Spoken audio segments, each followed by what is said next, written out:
Hi అండి. ఈరోజు నేను వైభవలక్ష్మి అమ్మవారి పూజ ఎలా చేయాలి, ఎంత సింపుల్గా చేసుకుంటే మనకి బాగుంటుంది అని చెప్పబోతున్నాను. మనము పొద్దున్నే లేచి స్నానం, తలస్నానం అలా చేసేసి ఆ రోజు ఆ అమ్మవారిని తలుచుకోవాలి. అమ్మ, ఈరోజు నేను వైభవలక్ష్మి పూజ చేయబోతున్నాను అని మనము అమ్మ దగ్గర పర్మిషన్ తీసుకోవాలి.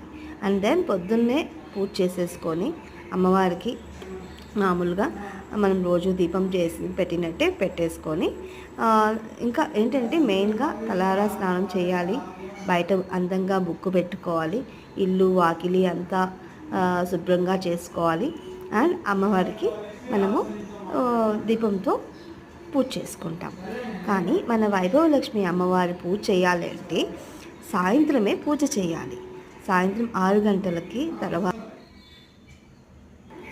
గంటల తర్వాత మనము పూజ చేసుకున్నట్టయితే లైక్ అంతా రెడీ చేసుకోవాలి.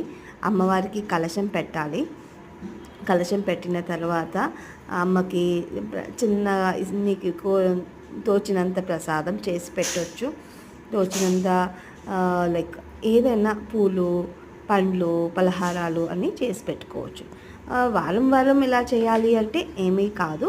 అమ్మవారికి బెల్లం పెట్టినా కానీ అమ్మ చాలా అందంగా స్వీకరిస్తారు.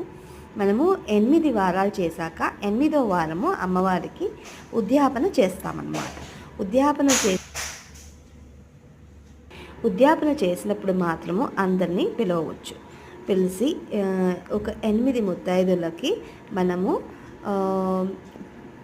తమలపాకు, ఆకు, ఒక్క అనేది మనము వాళ్ళకి సమర్పించుకుంటాం. అంటే 8 ముత్తైదులు పిలిచినప్పుడు 8 అష్టలక్ష్మీదేవి మన ఇంటికి వచ్చినట్టుగా మనం భావిస్తూ మనము అందరికీ పెడతాము. సో ఇక్కడ మనకి ఏంటంటే 8 వీక్స్ మనమే చేసుకుంటాం. 8 వీక్స్ మనం చేసుకున్న తర్వాత 8th వీక్ ఉద్యాపన చేస్తాం.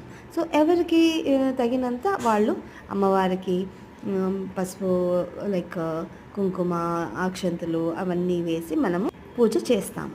సో మీరు కూడా ఇలా పాటించినప్పుడు అమ్మవారి కృపా కటాక్షాలు అందరికీ కలుగుతాయి. నేను మాత్రం ఈ పూజ నా పెళ్ళికి ముందు నుంచి చేస్తున్నాను.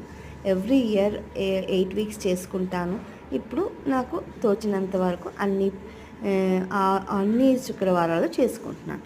అదే మీరు కూడా స్టార్ట్ చేయండి.